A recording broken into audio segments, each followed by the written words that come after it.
In this webisode, we are talking about the return of Kathleen Kennedy.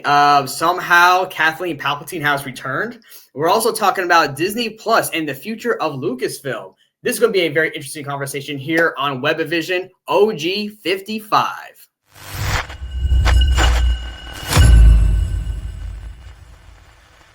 So now let's go to Kathleen Palpatine here. So somehow she's returned. I'm just kidding. So go ahead, OG. I know you got no. I mean, it's crazy, right? We had this. We did the video together recently about that it was reported from Puck. I mean, Puck is a very solid source. Jay and I have been fans of Matt Maloney for years, and our friend Alia as well, right? We love Puck. The team over there at Puck, very connected. They know what they're talking about. They reported like, hey, you know what? We've heard from, wasn't it like 3 different sources, Jay, saying that she's out? That's what they were hearing. I mean, and then now she does this interview with Deadline, and it says here, Kathleen Kennedy says she's not retiring. I will never retire from movies. I will die making movies, end quote. She's producing several upcoming Star Wars projects, has started talking with Disney about a succession plan, and it could be a year before a decision is announced. Will stay at Lucasfilm to assist whoever takes over. Okay, and then we have from our good friend Alia, and I'm setting the table, and then we'll talk about this because this is actually really interesting stuff. This is from Matt Maloney of Puck, right? Quote, Kathleen Kennedy contorts around confirming her exit. I don't usually descend into lame back and forth with trade reporters, but this one is particularly amusing. Deadline's Mike Fleming, who never saw a movie producer and anal cavity he couldn't burrow inside. I'm telling you, Maloney has jokes. He definitely has jokes. He totally does. Did a hilariously psychophantic interview with Kathleen Kennedy after I broke the news on Monday that the Lucasfilm president will announce her exit by the end of the year. It was quite something. It says here, addressing the news, Kennedy basically confirmed it, saying that she and Disney's Bob Iger and Alan Bergman have a plan for succession at Lucasfilm with, quote, every intention of making an announcement months or a year down the road, end quote, which is exactly what I reported.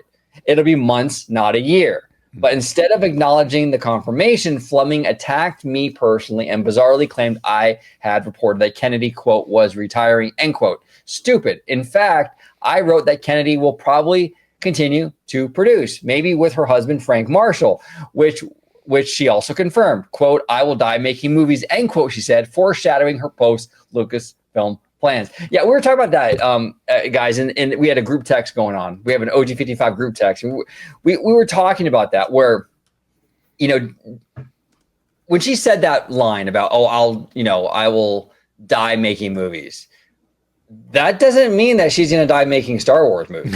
Right. I mean, and Blondie's right. I mean, she basically did confirm his scoop saying like, hey, you know what? The succession plan, by the end of the year kind of thing. But what were your overall thoughts on this, Jay, in terms of the news and then this interview with Deadline? So I wasn't on your guys' show where you talked about this the first time around when Bellany came out with his article. By the way, one of the coolest things about Bellany, because I listen to The Town all the time, thanks to Alia. Shout out to Alia, because Alia turned me on to listening to The Town. Yes. He rejects the industry bullshit. He will have, like, he had the one of the high up executive producers at Netflix. I can't remember her name. She's actually super smart, and I would love to work with her one day. But he had her on, and he would just keep calling her on anything that was like not specifically clear. He'd be like, "Oh, come on!" Like he goes. So he's not one of these guys that's going to be like, "Oh, I'll just take whatever the industry is telling me," and and play the industry game, right? He actually is like trying to do journalism within the industry. It's very cool. So shout out to Matt Bellany. Here's my thing as it pertains to Kathleen Kennedy. Kathleen Kennedy is one of the best film producers to ever live. She has a resume that most of her critics could never even dream of having. Her resume is impeccable. I believe that Tones brought that up as you guys were talking about it, and I was like, dude, I could not agree more. So when it comes to Star Wars, why is everyone so up in arms about Kathleen Kennedy and her tenure at Lucasfilm?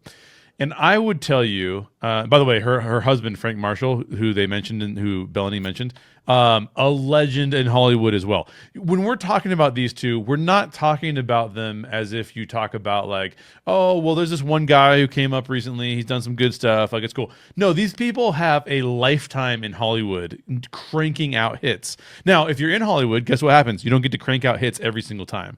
But even if you track Kathleen Kennedy's record with Star Wars in terms of in the group chat we were in, I said, here's my rankings for all the Star Wars, right? Yeah. Well, there's only several Star Wars that I would say are objectively bad under her tenure.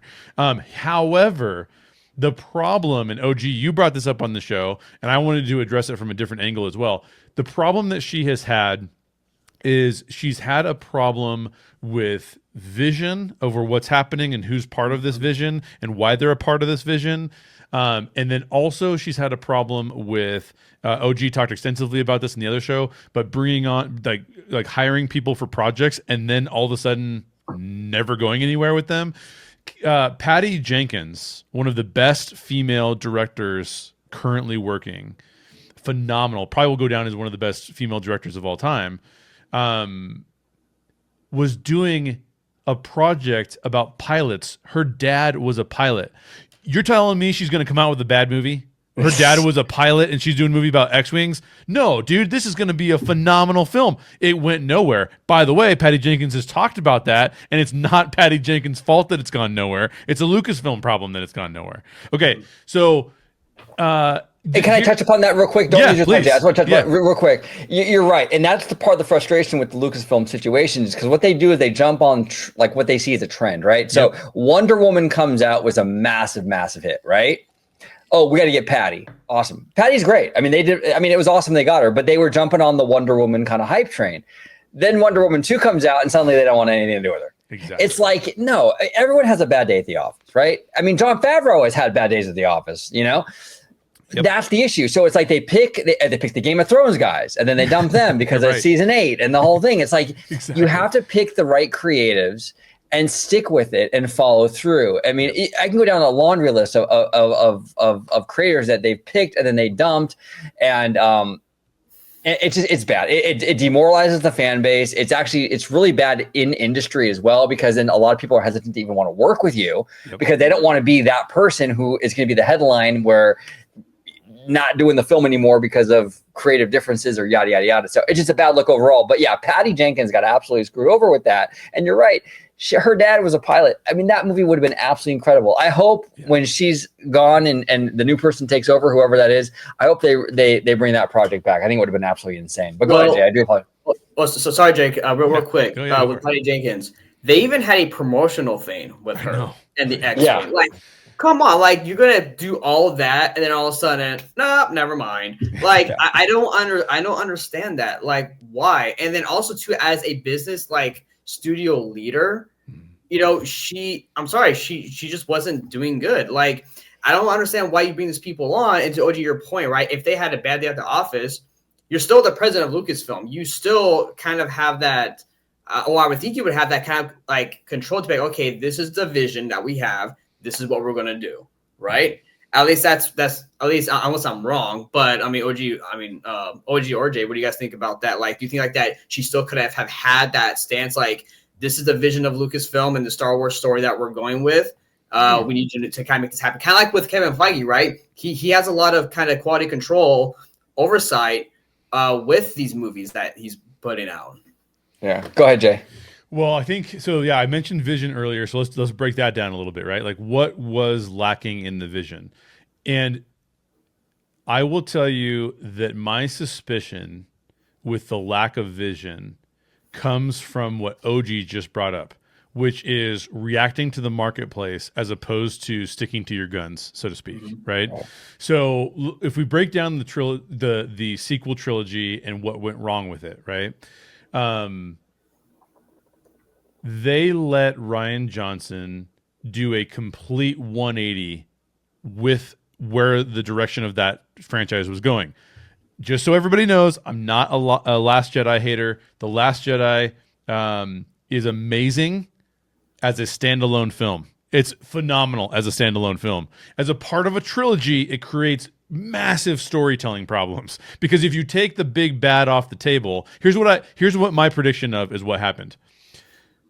And I've read Colin Trevorrow's stuff. I know kind of where they were going with it, but I feel like the original plan was to make Kylo Ren ultimately the biggest bad guy of all time, and they did so by him killing Snoke. Rey tries to bring him back. He doesn't come back. Rey is then tempted by the dark side in movie 3, but ultimately she has to overcome Kylo Ren in order to save the galaxy. But a huge portion of new Star Wars fans became Reylos. Yeah. And Reylos said, we need redemption for Ben Skywalker or for Ben Solo. We need redemption for this Kylo Ren character. We cannot have him move fully to the dark side. And I think they said, oh, change of plans. We can't have Kylo Ren go full dark side. We will piss off a bunch of our new fans, which we do not want to piss off. Particularly because we've been seen wearing the Force's female t-shirts. And if we piss off all of our predominantly female fans, most of what Reylo was, right? Then we are shooting ourselves in the foot for the future of Star Wars. We don't want to do that. And in the process of saying all of those things and reacting to the fandom, which I think has been a huge problem for them, it just became a lack of vision about where this was going. Right. Where is it going? What are you trying to do? What are you trying to accomplish? What story are you trying to tell? And it was very clear to me that J.J. Abrams was scrambling. Yeah. You don't say somehow Palpatine has returned and never foreshadow Palpatine. You'd never foreshadow Palpatine. Exactly. You do not do that if you're not scrambling. Well, why is he scrambling? Because they only have one movie left. They could have done 2 movies. They only had one movie left. They lost, tragically, Carrie Fisher. So there's a huge portion of the story they had to change there. But so my point is that they did not adapt well to changing environmental factors.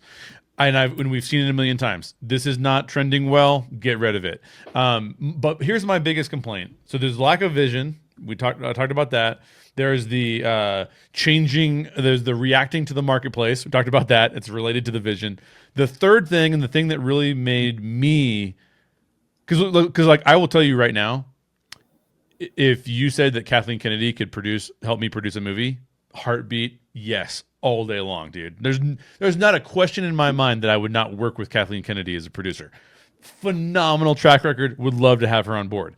So when I'm critiquing her, I'm not doing so as a person who would not want to work with her or thinks she's bad at this thing.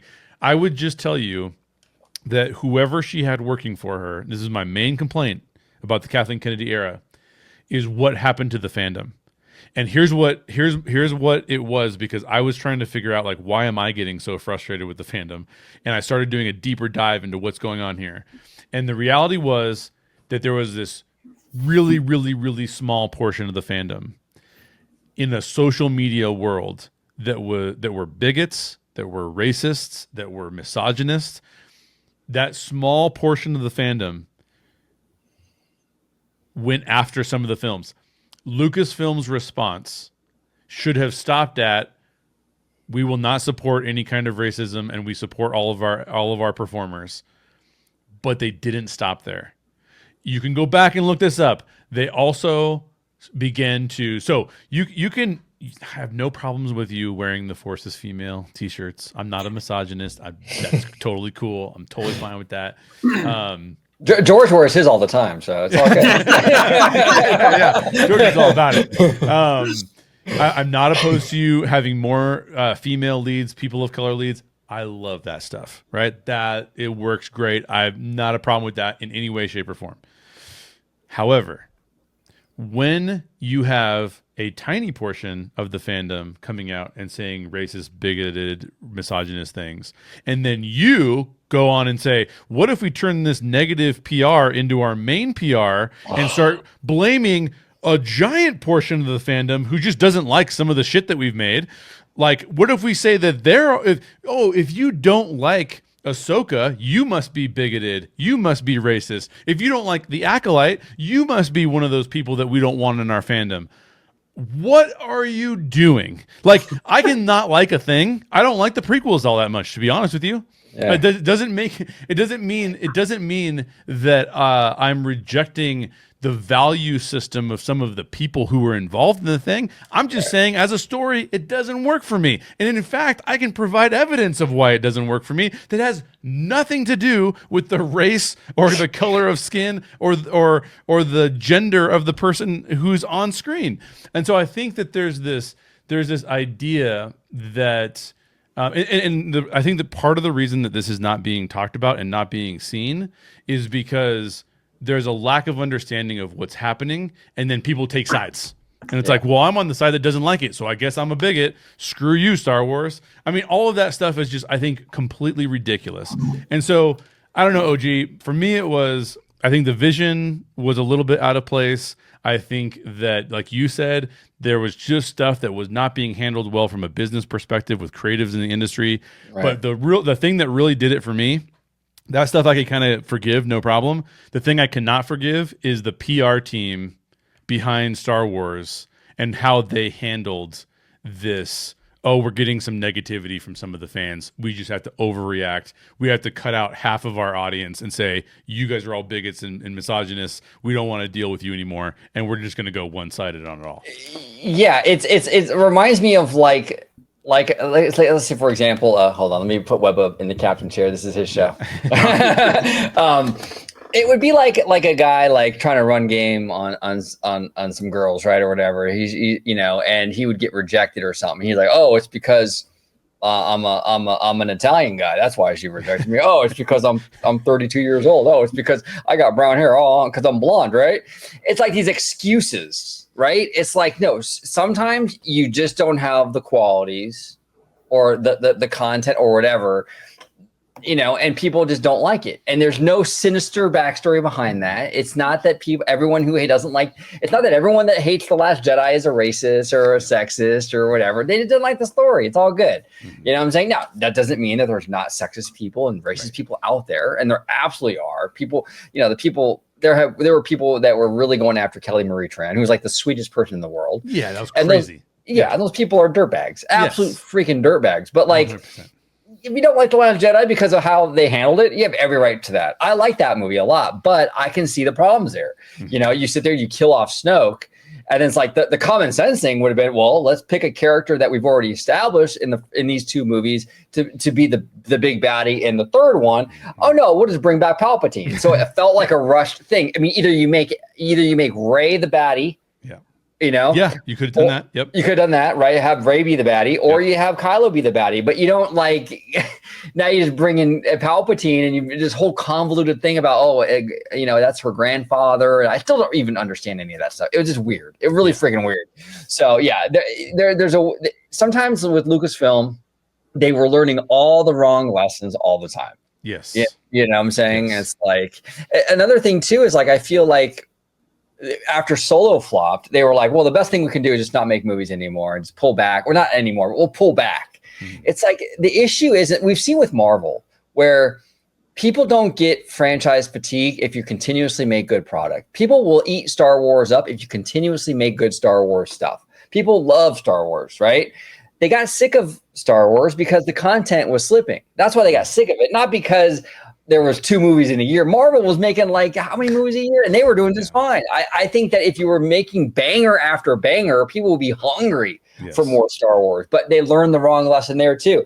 Oh, we just won't make movies. And now we haven't gotten a Star Wars movie for 6 years now? Which is also insane because one of the things that Kathleen Kennedy said at Star Wars Celebration, I believe was the last one, but she said, I'm not even familiar with how TV is made. But yet all you're making is TV. Now, granted, I don't blame Kennedy for that, okay? That's not Kennedy's fault. That was a Disney saying, if you're going to make stuff, we want it on Disney Plus, so make TV shows. You got to make TV shows, right? I'm not blaming her for that. Right. Again, a lot of my problems with what happened are not necessarily related to Kathleen Kennedy directly. It's related to this machine that is Lucasfilm that is getting out of control. And nobody seems to be able to control it. Well, the problem is when we look at who's going to get this under control, there's only one person who's going to be able to manage to get that under control. Right. And unfortunately, our vision comes back to Kathleen Kennedy to ask, like, what's going on here? And I just think the fandom thing is what bothered me the most, because I got so sick and tired of talking about Star Wars that I would literally tell people, unless it's my friend Bryant, who's, by the way, super progressive, and I love Bryant. Bryant and Barbara are so amazing as people, and I'm moderate. Yes. He's progressive, totally fine. I still love the guy to death. Fanbase press. Yeah, Shout out to Fanbase them. Press. Shout out to Fanbase Press. I don't dislike you because of your politics. That, by the way, that's just a thing. So Bryant, I talked to Brian about Star Wars. Love talking about Brian about Star Wars. Would do it anytime. Love talking to my friend Michael Young, Nerd Soul. Nerd Soul is amazing, and talk to him about Star Wars anytime. All of the people with Orange Grove 55, talk to you guys about Star Wars anytime. Other than that, I probably don't want to talk to you about Star Wars, dude. Like I just don't care because Star Wars did not understand that they could just let the fandom do what the fandom was going to do. They had to go poking the bear multiple times. Go into the Star Wars X account, go deep into its history, and see how they were choosing some fans over others. I'm not joking. Like, you can go see how they were being like, you are an idiot fan and you're a cool fan. They were doing it from the Star Wars account. Oh, this my is not gosh. good business. This is what small creators do because they're petty. You can't be petty if you're Star Wars. You can't turn. You're creating 4-quadrant stuff. You can't. Your PR can't be petty. I'm sorry, it doesn't work that way. You're right, Jay. You're right. And even the small creators. If you're a small creator on YouTube, you got like 1,000 subs or something. You're a small creator, and you're doing that kind of crap in the comments. So you're going after your audience, and you're attacking them, and is that, oh, you're just a sexist. That's why you don't like my content. Yada yada yada. Good luck. You're never gonna make it. And Lucasfilm. I mean, of all studios should not be engaging in that kind of behavior. You know what I'm saying? I mean, YouTubers shouldn't even do that. I mean, it's crazy to me that they were doing that, dude. I mean, stay out of it. You know, the official Star Wars account would show up on people's live streams, and if you go to see who they picked, it was all super progressive people that they picked to go on their live streams. They weren't showing up on anybody else's live streams. And it's just you can't do that because the person who runs your social media is more comfortable with that particular audience. In fact, why not don't show up in anybody's live streams? That'd be even better. Why do you need to be in people's live streams? It makes you look desperate for an audience. I could go on and on about how badly I think that the Star Wars PR has been run. Yeah, no, it's been really bad. It's been really, really bad. And even this Kennedy thing has been kind of a miss for me because it comes out with Puck, and Puck is very reliable. Okay, 3 sources, she's leaving, yada, yada, yada. And then she comes back into the fray with Deadline, and she is confirming. I mean, Puck, he's right. Milani is right. She does confirm within a year, but then she sort of puts those breadcrumbs out there. Well, ultimately, though, it's my decision. And it's sort of like she's sort of putting it out there like, well, you know, you never know kind of thing. And it's like, come on, like, let it sit, let it stand, and leave it. Don't go here and kind of like try to like keep the door cracked open even a little bit. You know what I'm saying? Yeah. It kind of goes back to like the movie stuff, right? Where it's like they announce a movie and then like we're not even sure if it's going to happen or not. We don't trust any of it. Yeah. And she kind of did that with this Deadline thing, in my opinion, a little bit, because she kind of did plant a little bit there of doubt, where it was like, yeah, she did confirm what Puck was saying, but at the same time, she also did plant a little bit of like, but you never know. Gosh, well, you know. So can I equate this to something else we were talking about the other day? Sure. We were talking about Kendrick and Drake. Yeah. And you said, dude, as soon as Drake sued Kendrick, we all knew he had lost. Game over. We knew. And why is this? Because if you are the top dog and you go, oh, hang on a second, I don't like how I'm being talked about. Oh, hang on a second, I should be more respected than this. Oh, hang on a second. No. If you're the top dog, you let all of that shit roll off your back. You just go, okay, they got me one time, right? Like, so why bring yourself down to the peon level where nobody has any stake in any of this game? Kathleen Kennedy is one of the most powerful producers on the face of planet Earth. She does not have to get in the DMs with YouTube accounts. This is ludicrous, right? Like, she doesn't even need to respond to the trades if she doesn't want to. She can kind of do whatever she wants. The fact that, again, this is not an issue with how things are being produced. We could squabble about, oh, I don't like this particular, I don't like The Acolyte. I think The Acolyte's terrible. We could talk about that. But Kathleen Kennedy doesn't need to get involved in that. She doesn't need to get involved in whether or not people like The Acolyte. She just needs to be like, what's the next awesome project that I'm going to produce? And I'm going to try to do it even better than the last one I did. So as soon as you get into this thing where, well, I'll do an interview with Deadline to kind of clear things up because I don't like the way that this was said. No, don't do that. Come out and say on your own and say, yeah, it's true. I'm going to be leaving Lucasfilm. It's been amazing. I think we've done some amazing things. I can't wait for you guys to see Andor, because Andor season 2 is going to blow you out of the water. It's amazing. It's probably going to get more awards next year. Come out and say that. You don't need to come out and be defensive. You'll lose if you're defensive. Yes. Yeah. Exactly. Exactly. Go ahead, Webba. Well, I feel, speaking of that and some of the other things you guys were talking about, because I'm listening and I'm thinking about this, is like, yes, Lucasfilm has had like the kind of most hardship the past few years, I feel. But it's all been an all-around kind of Disney problem, I feel, as well. Like, again, Jay, we talked about this, as a whole, they're being reactive instead of proactive, right? The way that they're going about with their PR and the way that they're going about interacting with the fan base, right? It's very much like kind of splitting everybody up. And then when you have a vision, and then when something little, like, okay, for example, like the Solo movie didn't work out. Oh, no more video, like movies. You can't do that. Super reactive. And there's no, like, I missed the time when Disney was, hey, this is what we're gonna do. We're gonna follow through with it, right? Sometimes it was good, sometimes it wasn't. But this kind of constant back and forth thing that they've been doing, and it's just been kind of really confusing on why. And then I'm really concerned going forward with their fan base with these movies that it's going to fall under her, right? Because Andor season 2 looks great, and if that's great, that's another win in her book, right? Mm-hmm. I just hope these other movies coming up that they're not again a huge divisive thing among the fans. Because to Jay, your point, that's been a huge problem with Lucasfilm. It has between the fans. It's like, come on, man. We really need a good leadership here in Lucasfilm. And again, great producer. But in terms of how she's handling this and everything else on the studio side, I don't have the confidence for that aspect of her. Yeah, and I would say I would argue this. I would argue that if we got out our little scorecards, our personal Rotten Tomato ratings of all the different Star Wars properties, Kathleen Kennedy has an equal hit rate, if not a better hit rate than George Lucas did. So you can't come and tell me, oh, no, George Lucas is the guy. You should have kept George Lucas on. I don't know, man. He made Attack of the Clones. That's true.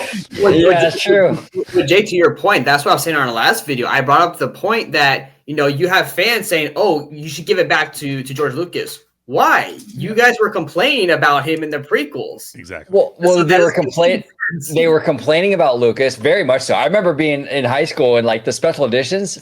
I was talking to my friends. My friends hated Lucas for that. They hated him for that. Right. And the prequel, they hated him for that.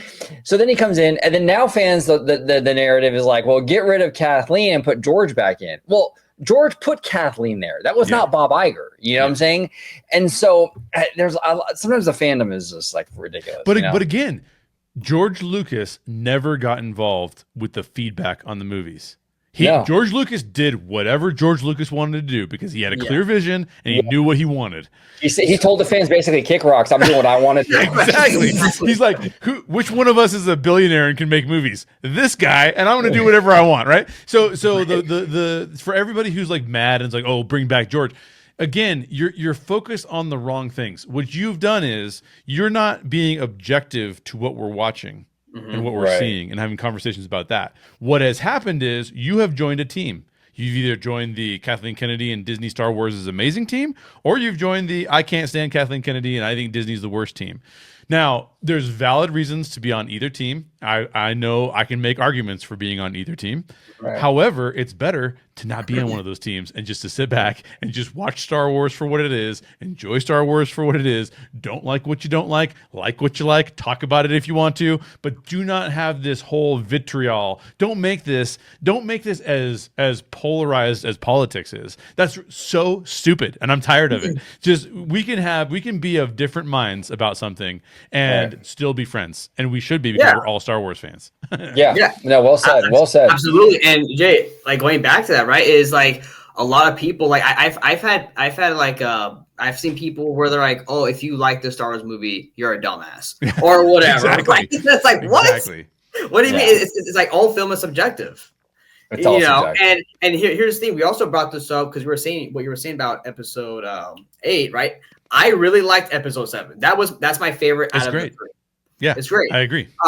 And if you watch every movie like individually, you can say they're all good, they're all entertaining. But my issue is because it's a trilogy, they have to go together, and they don't work in that cohesive manner. And I totally agree with that too. Yeah, I think you're 100% on.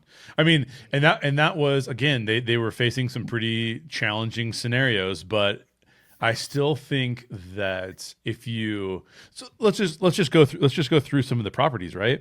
Yeah. When we see a property that has a very clear vision associated with it, usually you're going to have some bumps in the road. Things are difficult. They like imagine like trying to accomplish big things all the time. That's what Lucasfilm was trying to do. You're gonna hit some potholes every once in a while. It just is what it is. No one's perfect in this world, and just because you have tons of money doesn't mean you're perfect. But if you lack vision, the problem is that you're not gonna. If you start to veer off and you start to get in, like, oh no, we're in the road that has way too many potholes. Why are we on this road? If you have no vision, you go, then what do we do, guys?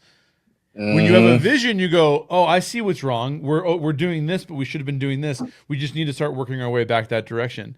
And that is just not something that I've been able to see from Star Wars. It just feels way too confusing. Oh, yeah, it's way too active. Exactly. And here's the thing. If you were to walk into a room with James Cameron right now, he could probably tell you details for Avatar movies 15 years, 3 movies ahead, basically. Yep.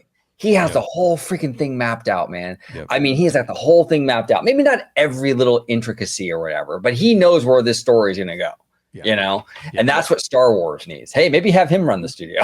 Yeah. I don't know. Well, what? I actually wanted to talk to you guys about this too, because it all ties into Disney as a whole, though. So with these TV shows, right? I've said it again, and I'll continue saying it. My big pet peeve with these Disney Plus shows is these very short, not only seasons, but also short episodes. I feel a lot of the times, a lot of the episodes either come out okay, or like seasons come out okay, or sometimes they just feel really rushed at the end. Yeah. And I feel like that they start off really well, but then because of it feels like it's rushing, they can't stick the landing a lot of the times, at least. So what's your guys' take on that? Do you think hopefully Disney or Lucasfilm, they start making longer episodes like a Shogun or Penguin, Game of Thrones, where you can have more longer storytelling to fit all that complexity and detail into the episode? I'm glad you brought that up because I'm a big fan of Succession, right? I love that show. And when you watch that show, every episode matters, and every episode, it's all equal quality. Like it doesn't do this with the quality, like throughout the whole thing, right? The whole thing is even Steven, and you can binge watch that whole thing, and it's very satisfying. With a lot of the Disney Plus shows, it's not even like that. Sometimes you'll have like super high quality, and then all of a sudden, like, what the hell is that one? And then it goes back, and then it's like it's all over the map. Yeah, I agree with you. A lot of times, then they don't stick the landing. So I want to see more consistency in these Disney shows. Like I think Warner Brothers has done a really good job with that. Like House of Dragon, Succession. The quality is a through line. It's consistent. Disney has an issue with that for some reason. I'm not really sure why. Length of the episodes, yeah, that's also a thing. But I could almost forgive that if I had more consistency. If it was only half an hour and That's only true. 5 episodes, but they were banger half hours, I'm good with that. But the problem is it's half hours and it's only 5 or 6 episodes. And then you have like 2 out of the 5 episodes are weak or filler episodes. That's where it gets really egregious, you know? So. Yeah, I would say a couple things on that I've been confused about, and I would love to see sort of like what happens behind the scenes, both at Disney and Marvel, because Marvel has faced some of the same problems. Yes. Yeah. And what I've attributed it to, so like let's just take what happened with Andor, right? When you look at Andor, it's very obvious that it was created in 3 episode kind of arcs, right? If you watch Andor, it's like, here's these 3 episodes, and episode 1 is leading up to episode 2, which is leading up to episode 3. Something big happens. Episode 4, 5, and 6, something big right? It's like the same. It's going through this like arc that they've already pre-planned about what it's going to do. I have been very confused about how Marvel and Disney.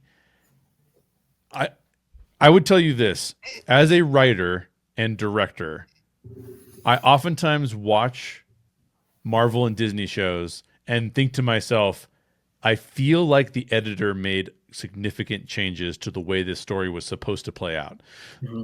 For example, taking 10 minutes off of what I think was probably the next episode and including it in the previous one. And I'd be like, well, what did they do that? Did they plan to do that? Or was that just a decision that was made in editing for some other reason? So like, for example, have they been making decisions because they go, oh, you know what? If this actually ends this way, it'll pick up more viewers, but it makes the story more awkward overall. I don't know. I would love to see the behind the scenes about how that's getting worked out. I'm assuming that here's the thing. What I've heard, again, from people behind the scenes is that because both Marvel and Disney did not come from the TV show marketplace, right, they do things differently in their production cycles. Well, here's the problem.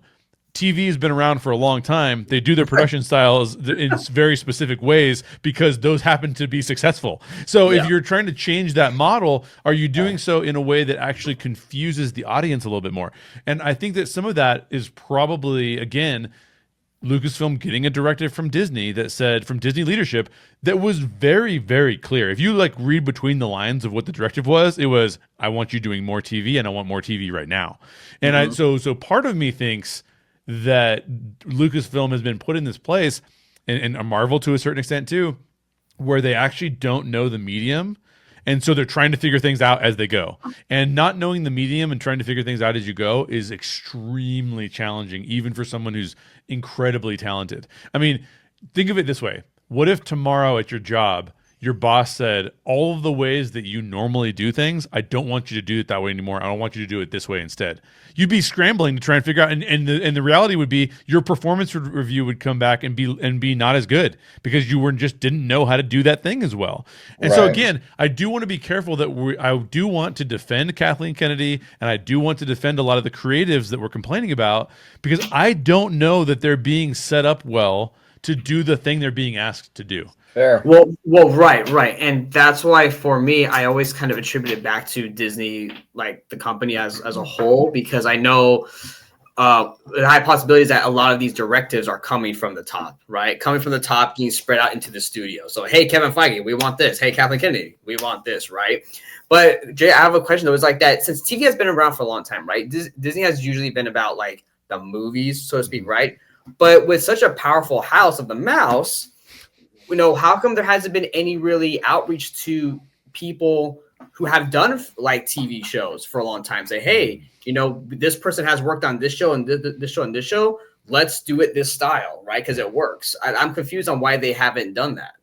You know, that's an answer I don't have, and again, as things are getting churned out, quite frankly, another in defense of Kathleen Kennedy here too. Leslie Headland had been a TV showrunner. That's what she had done in the past. And so I would love to sit down with Kathleen and love to sit down with Leslie and be like, how did you guys do this? Like, how did you make these decisions? What went on?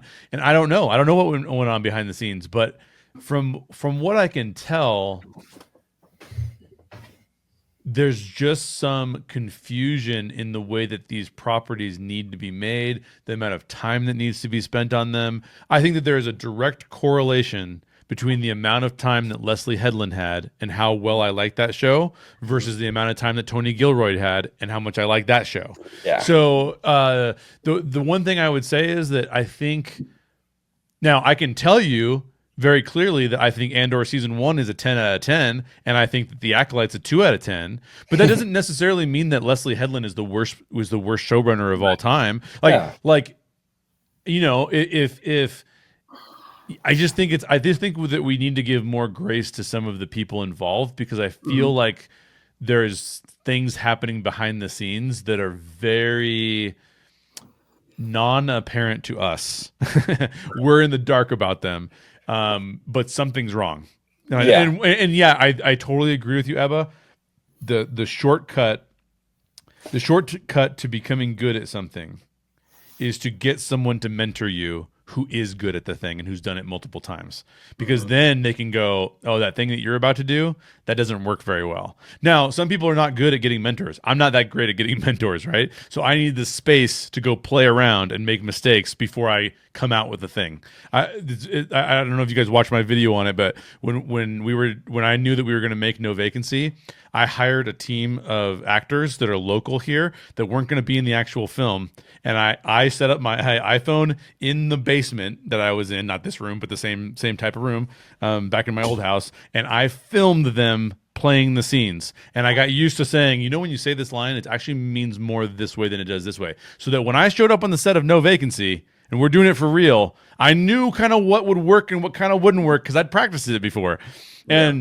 I had some mentors that I asked questions of. My co-director, Lucas, who let me do a lot of the work, which is awesome.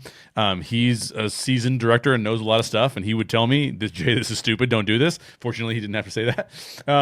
So there's a shortcuts that you can take. I don't know why Lucasfilm didn't do that, or maybe they did and didn't tell us. Maybe they tried and got the wrong people and they got the wrong advice. I don't know. But it certainly is something is not quite right there. 100%. Now I want to ask you guys, because this is kind of in theme with what we're talking about now, and I totally forgot about it. I'm glad that we're talking about this for Andor season 2. I don't know if you guys saw this. Has a kind of an interesting release schedule. So instead of it says here, this is courtesy of IGN. Instead of dropping single episodes weekly, Disney Plus subscribers will find that season 2 has been split into 4 chapters, with 3 episodes of the Star Wars show dropping every week from April 22 to May 13th. So it'll be 3 episodes a week. That's interesting. That's pretty aggressive. Now, is that for? I think aren't we coming up against Emmy season pretty soon? Is that maybe to meet the deadline for to be up for an Emmy maybe? But that seems kind of interesting. What are your take on that, Jay? Does it say how many episodes there are? Are there 12 or 9 or 12? There's 12 episodes, it says. Yeah. Nice. I'm glad we're getting that many. Wow. Okay. Yeah. That's amazing. Woo! Yeah. We're getting 3 episodes over the time. I mean, 3 episodes a week from April 22 to May 13. So that's interesting release schedule. So I could see it being Emmy related for sure. I could also see it being potentially. Again, we talked about this in season 1. It was 3 episode arcs. And one of the things that people started to complain about were like, oh, I'm getting a little bored. I mean, whatever. So I feel like one of the things they could be doing is Tony Gilroy or Kathleen Kennedy could have looked at this and gone, you know what? These 3 episodes are really sort of like a short movie each. So why not just release them at the same time and people can watch them as if they're watching a movie, right? Yeah. Yeah. I think that could be that could definitely be one of the reasons for doing it that way. But man, 12 episodes makes me excited too. That sounds amazing. Oh yeah. I mean, that's like double. Like I think an average season of Mando is like 6 or 7. Yeah. So I mean, we're doing pretty good with 12. That's awesome. Yeah. And correct me if I'm wrong, Jay. I think the Andor episodes were pretty close to an hour each one, wasn't it? For season 1. I think Andor was the most television-like Yes. of all the series, with maybe the exception of The Mandalorian. But Dave Filoni is the one person involved in Star Wars that has TV experience, right? Because he's That's making the all he Clone had. Wars. Yeah, exactly. It's all he had. For a while, yeah. Yeah. So I think that, I think that I think that this is going to be good. I don't know. I'm excited about it. Yeah. No, I'm too. And we'll definitely do like the reaction, like we used to do with Mando and stuff, like the episode reactions. I don't know how we're going to do that with the 3 a week thing. Maybe we can do like a reaction to like all 3 in one video and kind of break down that way. But yeah, I'd love to do Story Geeks. That'd be awesome. I love break them down. Yeah, absolutely. Yeah, absolutely. yeah. I want to bring this point up if you guys still have time. Yeah. So with the whole like Disney Plus shows, obviously including Lucasfilm, do you think that some shows or some of these shows would have fit better as movies than shows? Because I hear a lot that Kenobi should have just been a movie itself instead of a TV show. Well, so what do you guys think about that? That was the plan initially. It was going to be a movie, and then they made it a show. I don't know. I like both mediums. I mean, here's the thing. I mean, Kenobi as a show kind of works in theory because and Christian Harloff says this all the time, or he used to say this all the time. With TV, you can really, really, really, really dive into characters. Like, look how many hours that you are going to have now with this character, Cassian Andor, because it's a series. You know how many movies you would have to release to get this much content with Andor? I mean, you'd have to do multiple trilogies. You know what I'm saying? So for the deep dive element of it, I like this series. And I think Kenobi really could have done that more so than a movie. Go ahead. Well, OG, you're right. But again, what you were saying, though, is that when some of the episodes are like this. Right. And then you have like 6 episodes, that doesn't really do it any. Like, no. In theory, it works. Mm-hmm. Execution is a whole other ballgame, a whole other can of worms because, I mean, Kenobi as a series could have been amazing. And I like that show, but I didn't love it. But it could have been amazing because you could have really dived into this, man, like you did with Andor. You know what I'm saying?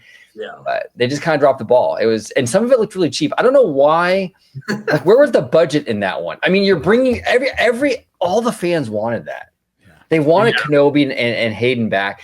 Why cheap out? I don't know. I mean, it was the Chapek era. I mean, it was that whole thing. That was almost for sure them trying to rush it out the door. Because they had really talented people involved in that. Deborah Chow is very talented. Mm-hmm. She directed the whole thing. I believe she directed the whole thing. Obviously, Ewan McGregor is a beloved character. Hayden Christensen is a beloved character. Yeah. All of that stuff was really cool. I do feel like they've kind of, some of the characters, like I want justice for, because like the Reva character, I think, was done very poorly from a storytelling standpoint, but could have been really cool from a storytelling standpoint. So they kind of just shit the bed on that one. So I kind of want justice for Reva, to be honest. Boba Fett. Okay, so let's get into this. Boba Fett could have been a movie. Easy. Yeah. Oh, yeah. It went into way too many. They started to get into like, why don't we throw a biker gang in here? Why? Why did you throw a biker gang in there? What was the point? I hated that. So they did that. So Boba Fett could have been trimmed down, been a movie easily. Kenobi would have been better as a movie as well. In fact, there's some guy who's awesome at editing, recut the entire show into a movie. He had it on YouTube for a while. You could watch it. And I didn't watch the whole thing, but everybody that watched it was like, this is better than the show was. That's crazy. What else do we got? We got Andor would have been better as a show for sure. That's one of the reasons why it works so well. Ahsoka could have been a movie easily. In fact, my experience with Ahsoka was, this is good. This is amazing. What are they doing? Which is classic Disney Plus, by the way. Classic. Classic Disney Plus. So I think what are some other ones? I think Mandalorian worked as a show as well, to be honest. And I would say that's Filoni's influence. In fact, I'm kind of surprised on Ahsoka because I feel like Filoni's influence on that show, it felt like it could have, like, I don't know, man. It just felt like it could have been stronger for whatever reason. But yeah, do you think with that one, because I think that if memory serves me right, Filoni was like making moves like in his career, like he got promoted, I think in and around that time, if I'm not mistaken. It was a few years ago. Do you think maybe he was spread too thin when that whole thing was going down? It's very possible, but I would love to hear his take on it, right? Because like he loves this character. Oh yeah. He created this character. I mean, this is his baby, right? Yeah. And I think it was episode 5 was still awesome. Episode 6 was like, wait a minute, where are we going with this? And then episode 7 and 8 were both like, those are some choices. I'm not sure. Like there was one scene. There's one scene where like, what was it? Was it the witches? I would have to go back and watch it, but literally the good guys are Ahsoka and her crew are trying to get to the ship that Thrawn is leaving on, right? Mm-hmm. And it's kind of like they walk into the room, and then it's kind of like Ahsoka is kind of like, okay, I'll leave you guys to this, and I'll just go right up to Thrawn. I mean, you're like, wait, that's your whole purpose is to stop her from doing this. Like, it was just very strange. Like, did not fit with. It's almost like, again, they just rushed it, and we're like, I don't know, we got to film this. Let's film it fast. Yeah, we already nailed episode 4 and 5, but I don't know what we're doing next. Very, very, very strange. I don't know how that kind of happened, but again, I'd love to talk to Filoni, and when you talk to creatives, there are complete boneheads that have no clue what they're doing. That really shows, right? But a lot of the creatives who Lucasfilm is hiring are really, really talented people. Bryce Dallas Howard is super talented. Deborah Chow. Rick, I always get his name wrong because I want to say Fukushima, and it's not Rick. Rick, whatever his name is, Rick F. Is a phenomenal director. This guy was killing it in every episode he directed. So I would love to sit behind the scenes and just ask them like what happened, because a lot of times they'll tell you, well, this is what we were dealing with at the time. Like we were sharing the what do they call the big screen that they use? Stagecraft. No, there's a specific name for the video screen that they use. Right, I forgot. The fact that I can't remember this is terrible. But I want to say the Void, but it's not the Void. It's something like that. Yeah, and they had that at D23 too, and I think it's amazing, by the way, bro. Yeah. Like it was interesting because they had like a demonstration, right? Yeah, and the gal was like holding a real life lightsaber, right? Yeah. And the screen, and I forgot the name of it too, but the screen would interact with the saber. Yes. So when she stood there, the reflection would show up on the screen. That's so crazy, dude. It was amazing. It's called the volume. The volume. There it is. There it is. So maybe it was like, we really wanted to shoot some of these scenes, but we had to share the volume with Tony Gilroy because he was trying to shoot Andor season 2 scenes. Like little things like that happen on productions. Like we don't think of that. We think of like, well, how could that possibly happen? Well, guess what? Tony Gilroy is working on a show. Leslie Headland's working on a show. Filoni's working on a show. Sometimes they have to scramble to get things done. With No Vacancy, I had to rewrite the script the day we were filming because one of the cars that we were going to have on set, which was like a luxury 1970s luxury car, they tried to get it out of the driveway, and they realized that it was on bags, suspension, the bags, like so you can like lift it and lower it. Those bags weren't working anymore, so literally the car was on the ground and could not be rolled off the driveway. So I had to rewrite part of the script. Like so now that could destroy what I was trying to accomplish, right? I had to make a joke about it. I had to like figure out how to say like, okay, wait a minute, this is not what I wanted for this character. I have to do something else, and because I had to get a different car.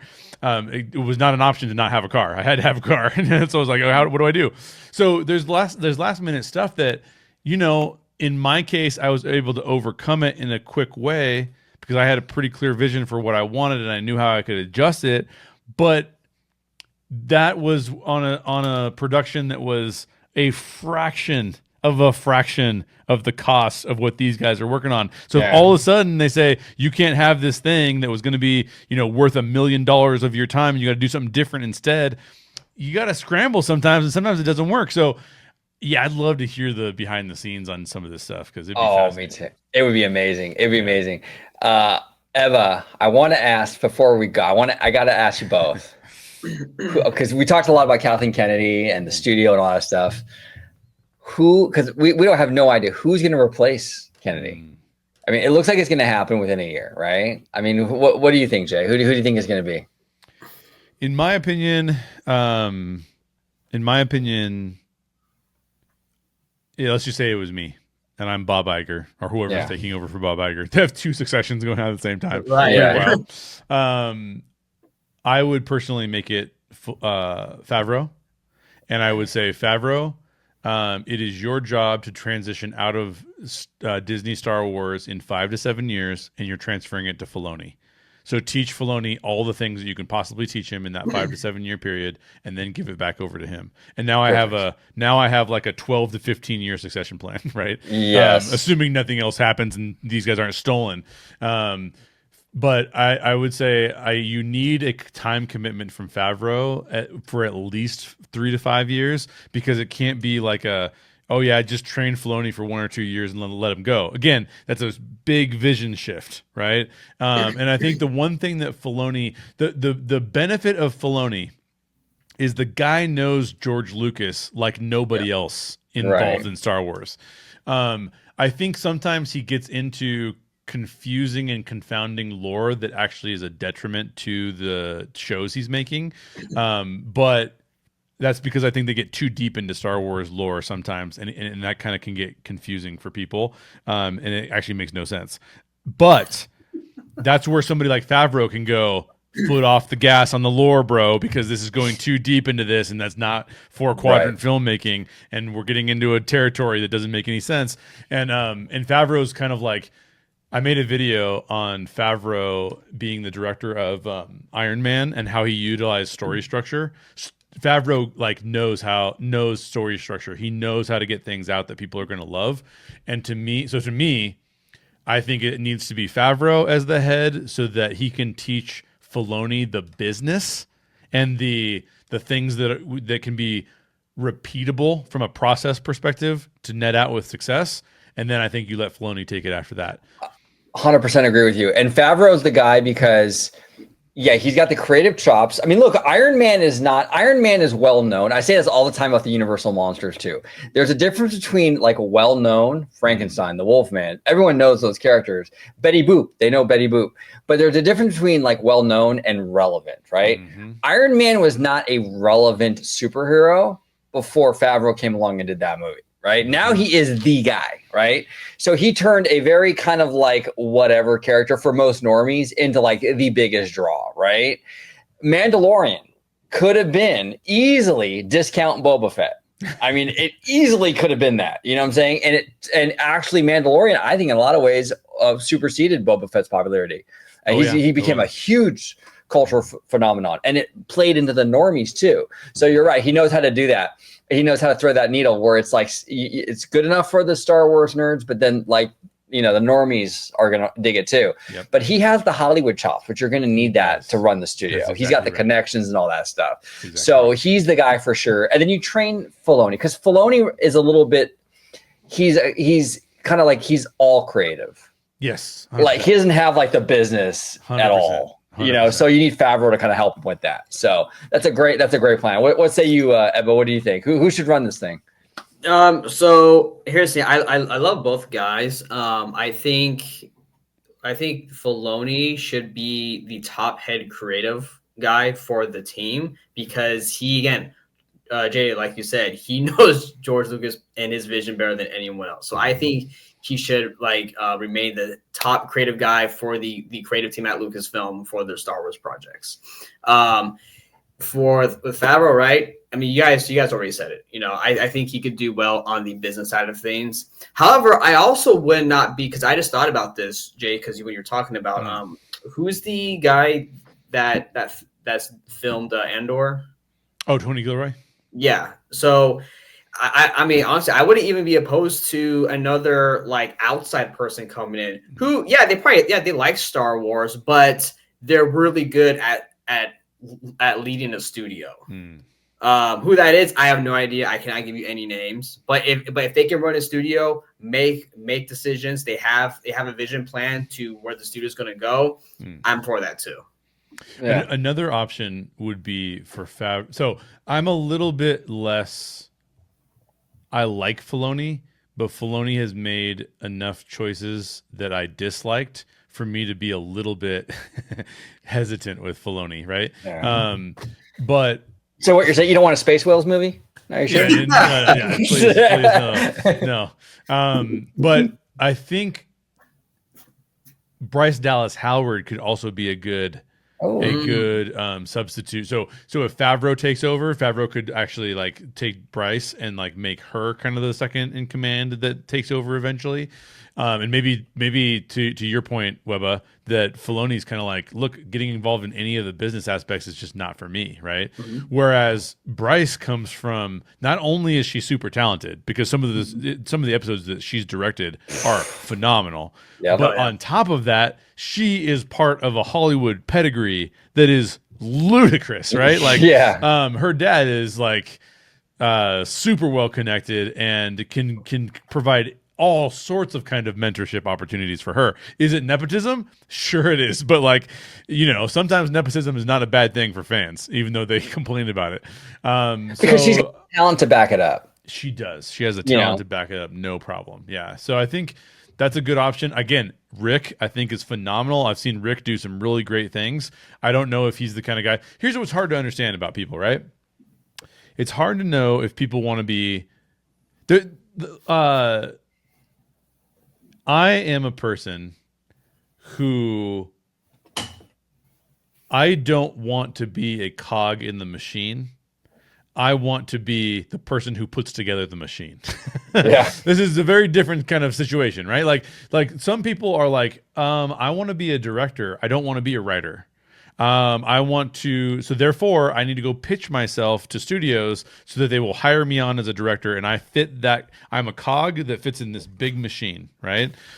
I am the kind of person who goes, that doesn't really work for me. I want to be involved in some of the business decisions. I want to be involved in directing it. I want to be involved in writing it. I want everyone to have their positions because there's some things that I cannot do. I would rather not produce anything. Like I don't want to, I'll get a producer to work with because they're better. I'll get a DP to work with. I'm not trying to say that I am like a,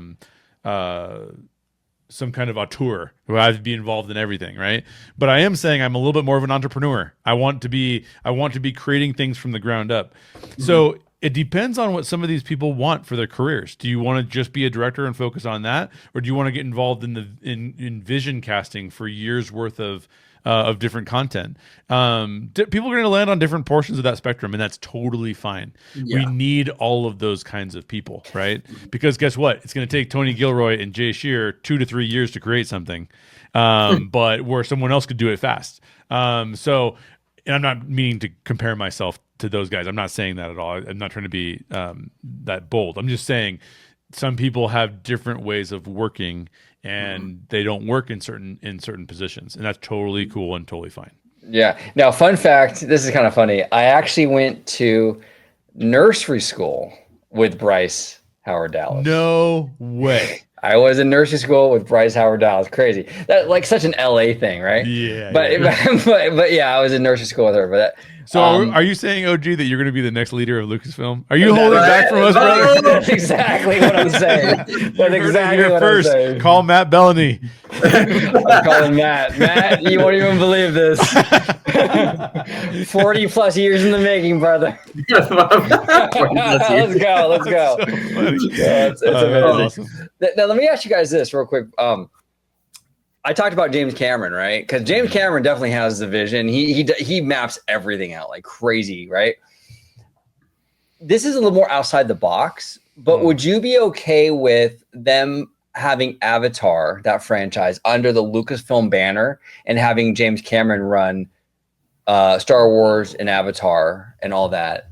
You know, I basically have Lucasfilm sort of adopt the Avatar franchise and then have James Cameron oversee both of those franchises. Wow. Would that be something that you...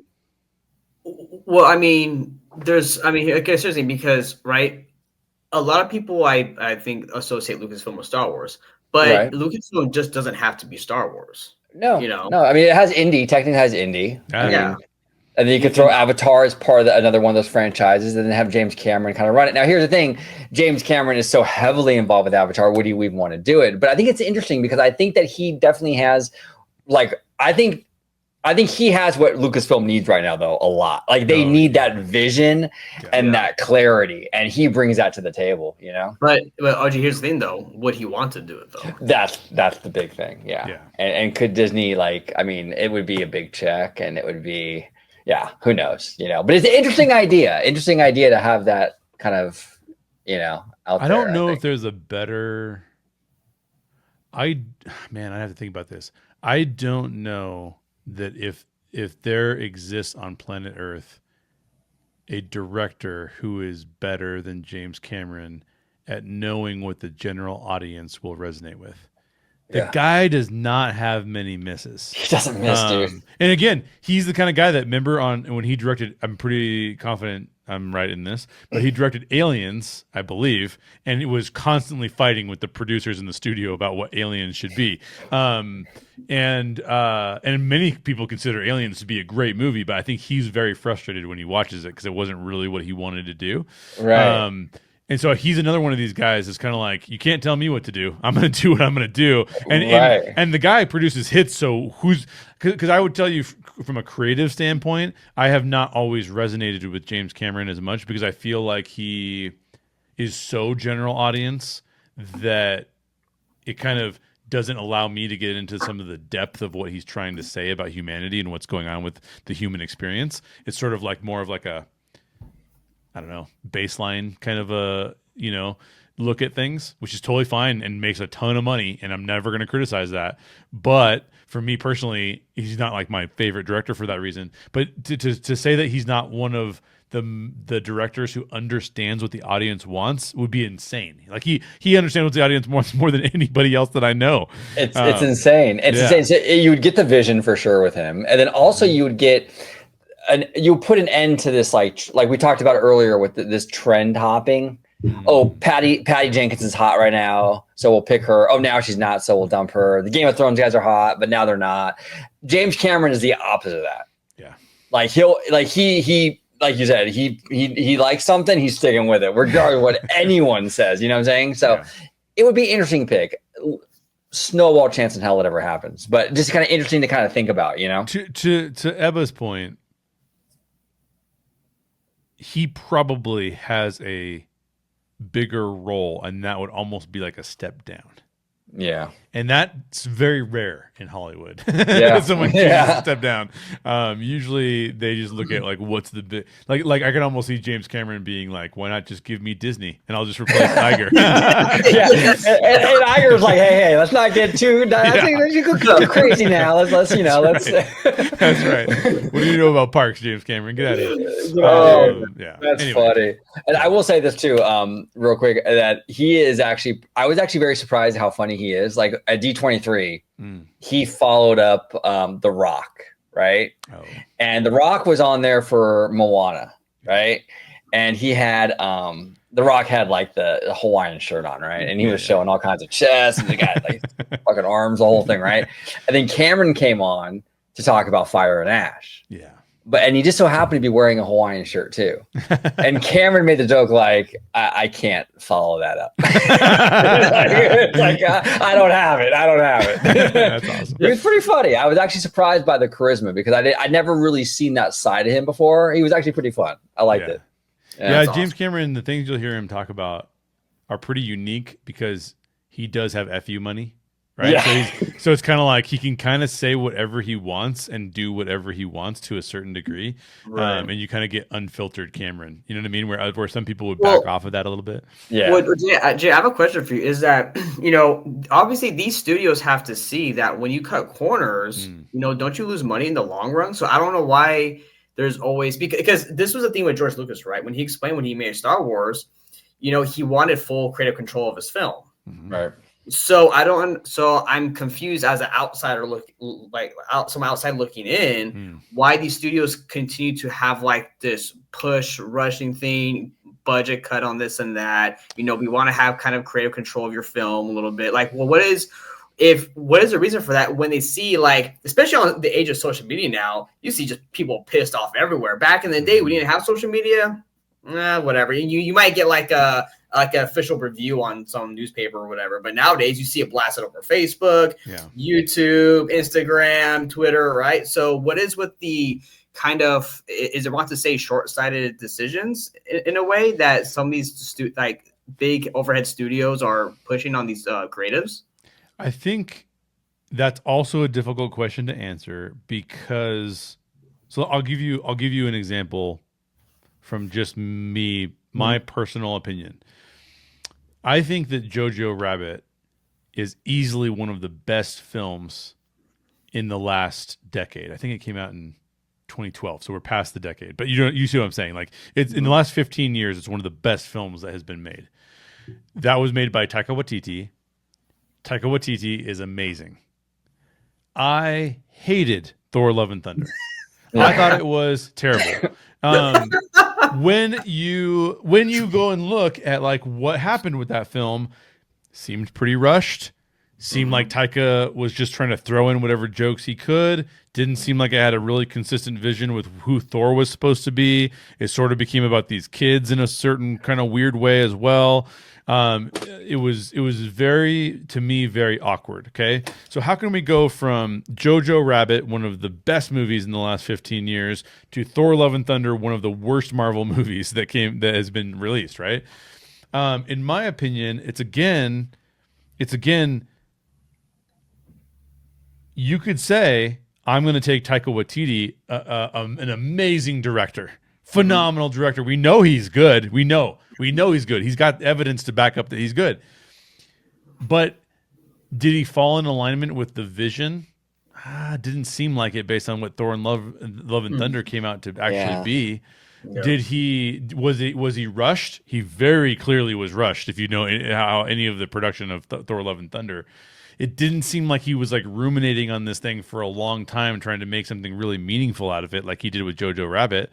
So again, there's these pressures. So sometimes we look at creatives and we go, you failed creatively. But what we don't do is we don't look at what's happening above the creatives on the next level up.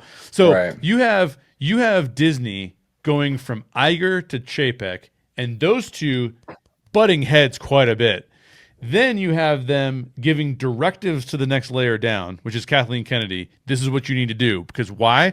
Disney has channels of business that we run. We run theme parks. We run TV. We have streaming service now. We run linear still. We run. We're getting into the gambling game, by the way, and we do sports with ESPN. You have these directives coming from Disney because Disney is looking at what? Disney is looking at Disney's stock price.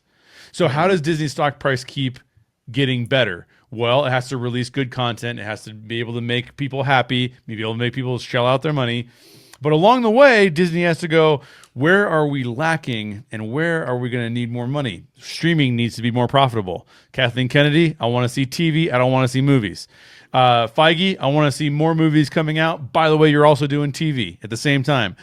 So a lot of times we look at creatives without looking at all of the things that are happening from a business perspective that are informing what the creatives have to do. Maybe they don't even want to do it. And so I think that there's these pressures that exist. And so what do we know about Star Wars at the time? Star Wars was being told to do TV. Star Wars was being told to reduce its costs because they got a lot of money to do a lot of these shows. But keep in mind that money is coming from a set budget that is not based on box office revenue, because they're not getting any box office revenue. What's the money based on? Number of subscribers. Well, guess what? Those subscribers don't pay for this content. So now you have them saying, we're giving you a bunch of money, but we also probably need to reduce costs overall over the long run. But we also want the same quality as the movies that are coming out, because we don't want people to say, oh, the quality of the TV is worse than the movies that we made. So you have a very, very, very, very difficult situation you're putting your creatives into. And I think that some of these things being driven by the business are getting in the way of what the creatives are hoping to put out, and it's being rushed too fast. So my thing is, it's not always a creative problem. Sometimes it's a business problem that turns into creative issues. Yeah, I would agree. I would agree with you. And actually, Vash Guy used to say it all the time that the cheap comes out expensive, right? Which I agree with him on that completely. And in this case, I think with Disney, it's not so much that they don't spend enough money. I think they probably spend too much money on a lot of stuff, you know, and that's not the issue. It's the return on investment. They're spending a lot, like you were saying, Jay, and they're not getting much back, right? Yeah. And so I think the real issue is the micromanaging, the decision making from Burbank, the passing it down to the creatives, the rushing, all that. That's the real issue at Disney. I don't think the money is really the issue right now, at least with current Disney. I think it's really just the mandates and putting pressure on those creatives. Go ahead, Webba. No. So you guys offer both valid points, right? And I agree. I'm just trying to figure out, you know, and this can go for any studio, not just Disney, right?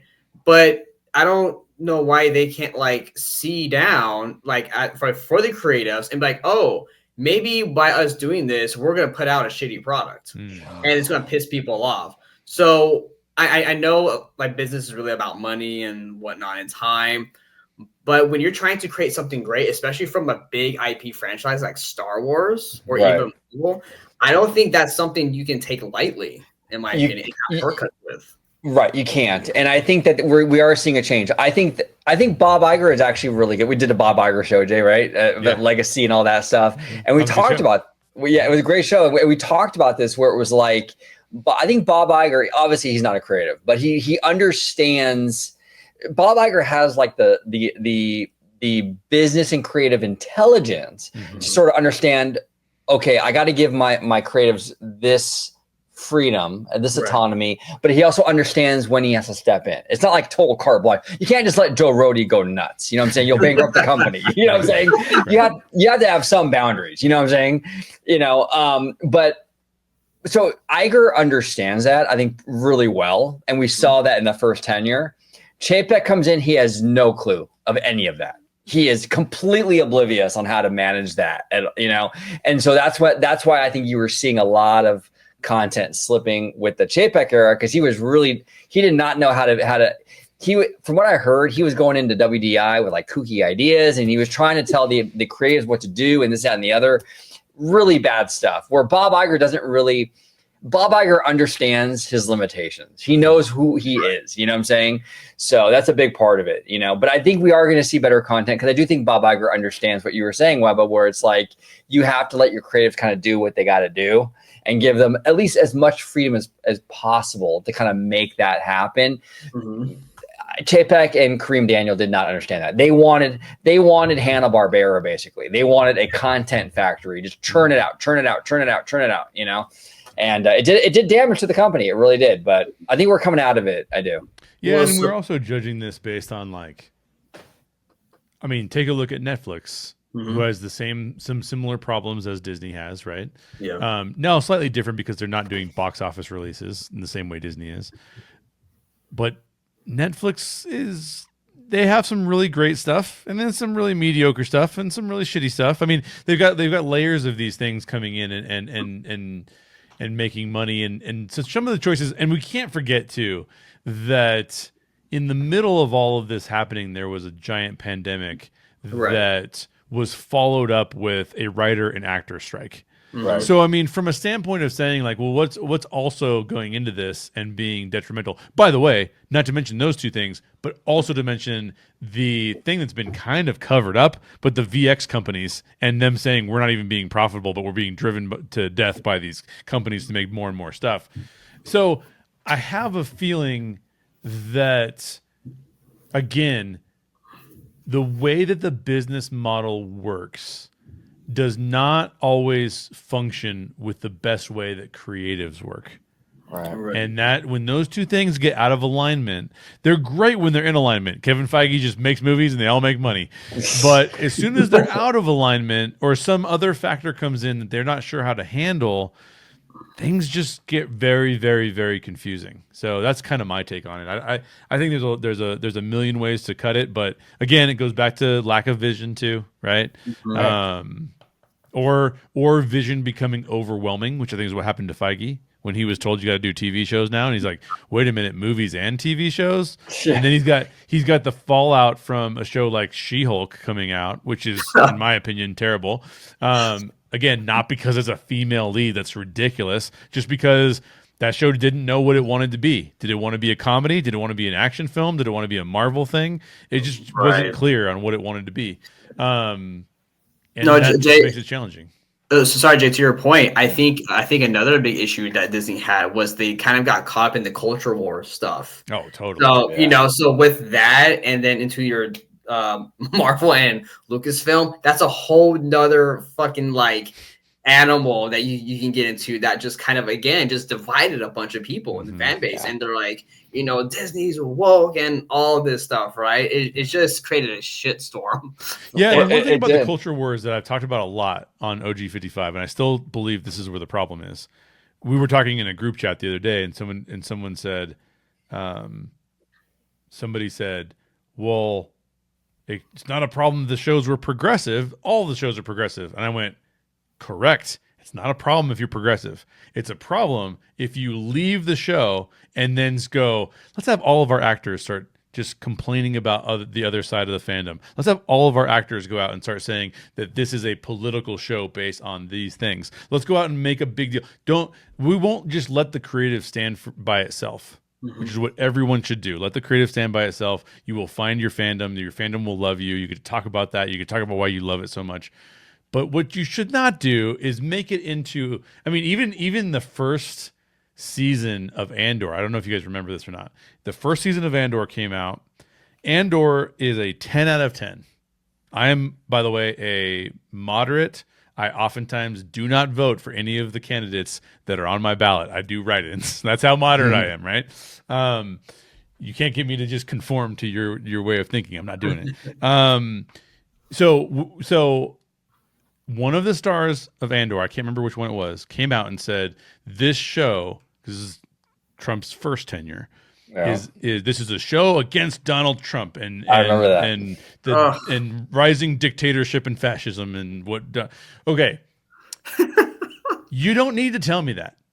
Make a good show, right? Be a good actor, do really well with your lines, and guess what? My heart might believe it. And I might go, you know what? We should fight against fascism when we see it. We should fight against dictatorships when we see it. We should make sure that we defend freedom when we need to. Don't then beat me over the head with what your message that you resonate with is telling you. Let me take it, ingest it, and have it be meaningful to me. And yes. Disney, Marvel, Star Wars are two of the biggest problems in this space. They could not help themselves. They had to get involved in the culture war. And instead of tamping that down, Disney actually, in many cases, fed the flames, which is why you had, when Iger got back, you had Iger say, we need to moderate fast. And so I think that's a bigger problem. It's not, again, make stories that are about the shared human experience, and you will find people who have that same experience or who are exposed to some new way of thinking. I remember when I watched Watchmen, the TV show Watchmen from HBO. I had never heard of the Tulsa Massacre before. My bad. I did not know that was a thing. That was a piece of my knowledge I was ignorant to that, and that is really, really stupid. That show exposed that to me. Now, if we were 10 years later from when that show came out, I want to say that show came out in like 2015, 2016. If we were in the modern day, people would be like, oh, it's woke. Why do they have this, stuff? No. That's not what that show was about. You missed it completely. So, but you didn't hear all of the stars coming out and saying how, oh yeah, we're intending to be woke and force our viewpoints on you guys. No, that's not what it was. They let it be a show, and it was an amazing show. So yeah. Disney PR needs to relax a little bit on that kind of stuff. I don't think it needs to tell people how to think. I think it just needs to do great things, tell great stories, and change people's hearts. Yeah, no, well said. I mean, there's a lot of classic Disney that is progressive. I mean, if you look at like something like, When You Wish Upon a Star, doesn't matter who you are, right? It's a very inclusive message. but nobody's complaining about that. No one's complaining about that. It's a small world. It's a message about world peace. It's you could make the argument globalism, whatever, but or unified one world kind of thing or whatever. But no one's complaining about that. If you make the great content, you can have a progressive message in there, but you can show and not tell. Well, and that's the problem. That's a problem, is that in Disney's PR lately, they just been telling. Like, look, this is this right here, like it. Right. And it goes into the inclusivity stuff. I think diversity is beautiful. I love it. Absolutely. And Disney's been doing it for a while, to be honest with you. I mean, like I said before, like they had legends like Howard Ashman. I mean, back then when Howard Ashman was working for Disney, to have AIDS back then, it was very like, whoa, you know what I'm saying? And he was a gay man and the whole thing. Even during the Eisner years later on, they were doing non-white stories a lot, like Mulan and Pocahontas. And I mean, they were doing the thing, right? But they didn't sell it like this is the first Chinese, right? It was they just do it, Disney. Just do it. Do a Vietnamese princess. Do these stories. It's amazing. It's beautiful. Learn about other cultures, but you don't have to sit there and like announce it. I think that's what the issue is, and that's where they get into trouble with it. Show, don't tell. Exactly. And here's the thing, growing up as a kid, I'm sure for you guys too, right? Like, growing up as a kid, I didn't watch these movies of like these, these films and be like, oh, that's a such and such race person. No, I didn't care. I was like, oh, this is a freaking awesome movie. It's a great story, great music, right? I didn't care what race or nationality or whatever it was. Like, they didn't tell me that. They showed that's what it was, but that wasn't the first thing in my mind. Now what Disney has done with their PR is that's the first thing they put in your head. And in my opinion, that's not what it should be. It should be about, hey guys, we have a great movie. It's going to be awesome. It's, classic Disney, has great music. You're going to love it, right? And then, as Jay, you were saying, let the movie speak to the person, right? As you're watching the film. And in the past few years, they haven't done that. And I hope they get back on track to doing the former. Yeah. One of the things that I believe very strongly, and I know a lot of people have disagreed with me. They will continue to disagree with me. And I think that they're completely wrong. When there's a famous quote, I can't remember who it's by, but it's all art is political. That is not true. It's not true. I can objectively prove that all art is political is not true. Now, sometimes people will say, I want to inject my political beliefs into art, right? And they'll do that. But in my opinion, art is all about the shared human experience, and how well do you communicate the shared human experience? And so there's two elements to that. You can develop something that a lot of people have not actually experienced, but you draw us into it so that we can somehow share in the experience you had, even though I didn't have that experience personally. Or you can tell a story. So, when I watch something like Guardians of the Galaxy and Peter Quill's mom passes away from cancer. Well, my mom passed away from cancer. That's a shared human experience. How did he respond? How did I respond? How did it shape him? How did it shape me?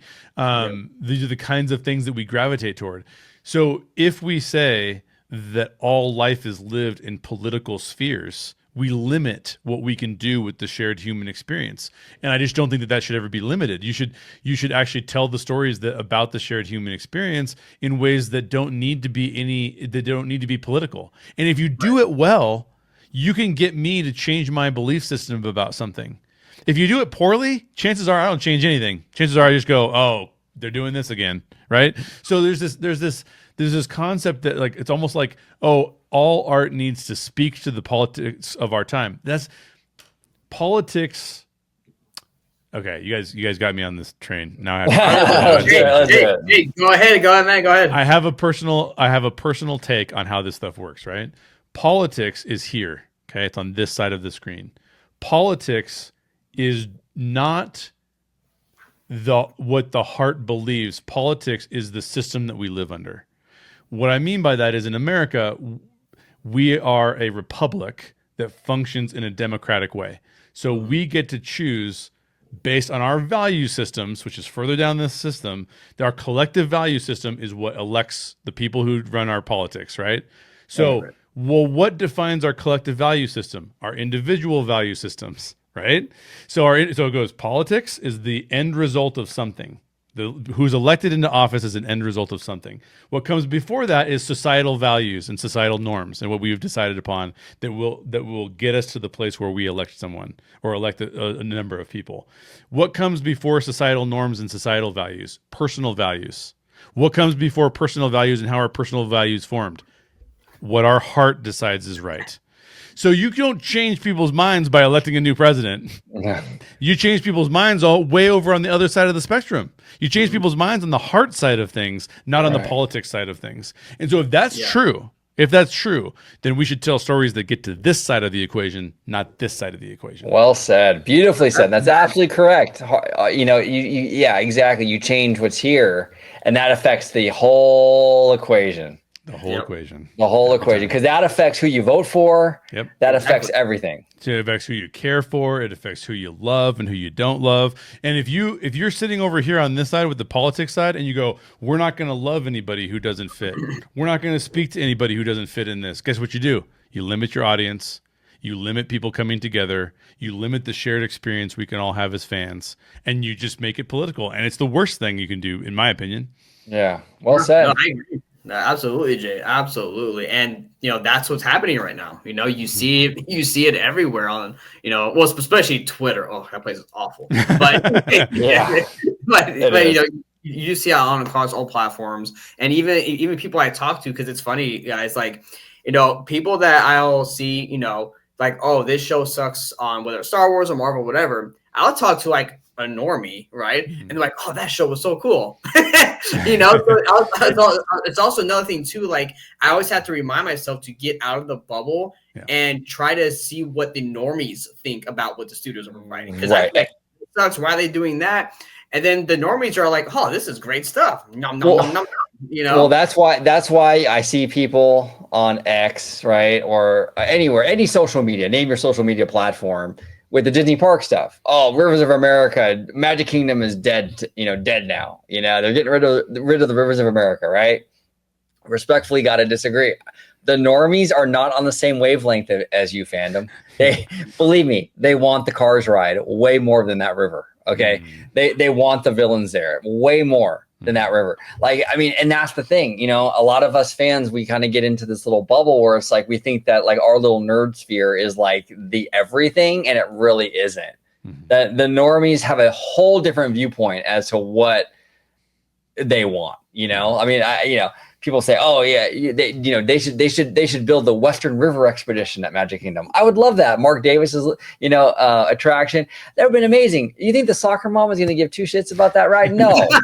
Okay. No.